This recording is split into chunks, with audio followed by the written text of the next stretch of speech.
Isang mapagpalang araw po sa inyong lahat. Ngayon po ay November 14, 2023, Martes ng ika-32 linggo sa karaniwang panahon.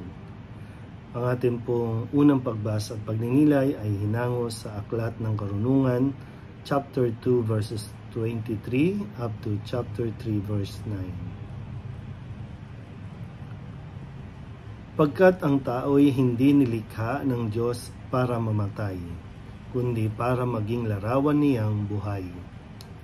Ngunit dahil sa pakana ng dyablo, nakapasok ang kamatayan at ito ang kahihinatnan ng mga napailalim sa kanya.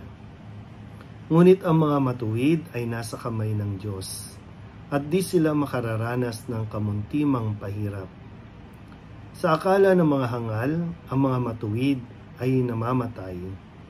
Iniisip nilang ang kamatayan ay kapahamakan, at ang pagpanaw nila ay tuluyang paglaho. Ngunit ang totoo, sila'y nananahimik na, bagamat sa tingin ng tao'y sila'y pinarusahan. Ngunit ang totoo, sila'y nasa buhay na walang hanggan. Ang kaunting pagtitiis nila ay tutumbasan ng malaking pagpapala. Napatunayan ng Diyos na sila'y karapat-dapat. Sila'y kanyang sinubok tulad ng ginto sa tunawan, kaya't sila'y tinanggap niyang parang handog na sinusunog. Pagdating ng Panginoon para gantimpalaan ng mga banal, magniningning silang parang ningas ng nagliliyab na dayami. Sila ang mamamayani sa mga bansa sa daigdig, at ang Panginoon ang maghahari sa kanila magpakailanman.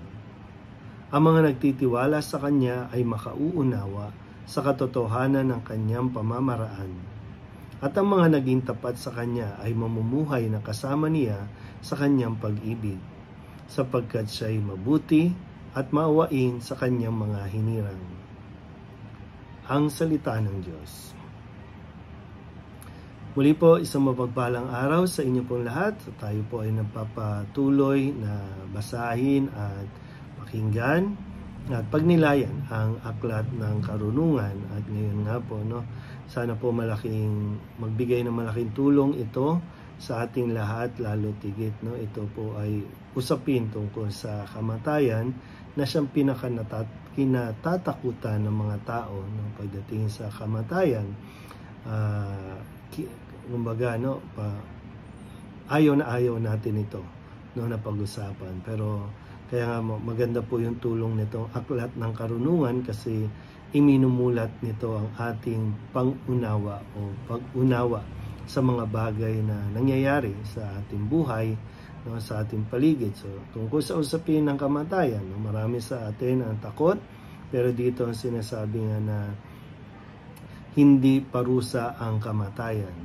At kung tutusin, sabi nga ng aklat na ito, na ang tao ay hindi nilikha para mamatay, kundi para maging buhay na larawan ng Diyos. So ang kamatayan ay wag nating ituturing na parusa ng Diyos.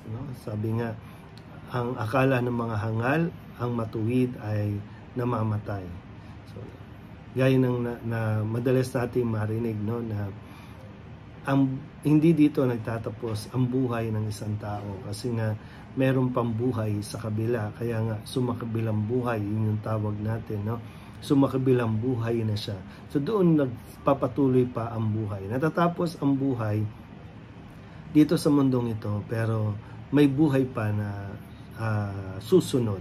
Yun nga lang po, ang gaya ng nasabi po, hindi parusa ang mamatay ang tao. Huwag nating iisipin yung kaya siya namatay kasi pinarusahan na siya ng Diyos, kundi siya po ay sumakabilang buhay. So pagdating natin sa kabilang buhay, doon pa lang natin malalaman ang hatol ng Diyos sa atin. Kung tayo ay namuhay ng may pagtitiis, at habang naghihirap tayo ay patuloy pa rin tayong kumakapit sa Diyos at sinisikap natin na masunod ang Kanya pong mga aral, ang mga utos, karapat-dapat tayo na magkaroon ng buhay na walang hanggan doon sa kabila. Pero kung tayo po ay naging tulad ng mga hangal, ay yung buhay na walang hanggang kaparusahan ang naghihintay po sa atin. Kaya lagi din natin naririnig na pinaghahanda tayo, no? Maging handa tayo sa oras at araw na tayo po ay haharap sa Diyos, no? At ang pagharap natin, kailangan natin dumaan sa proseso ng kamatayan. So muli po, no? So, pinapaalala sa atin ngayon, baguhin natin yung ating mga mindset, yung pag-unawa natin. Hindi natin dapat katakutan ng kamatayan, kundi dapat itong pinaghahandaan kasi meron pang isang buhay. May kasunod pa na buhay na naghihintay sa atin at yun ang kailangan nating matiyak na makapiling natin ang Diyos doon sa kabilang buhay. So sana po, no, patuloy po natin na basahin, balikan natin ito kung sakaling naguguluhan tayo sa buhay, no?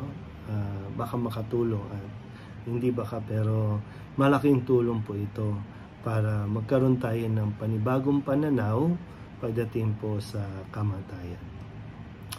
Muli po, isang mapagpalang araw sa inyong lahat.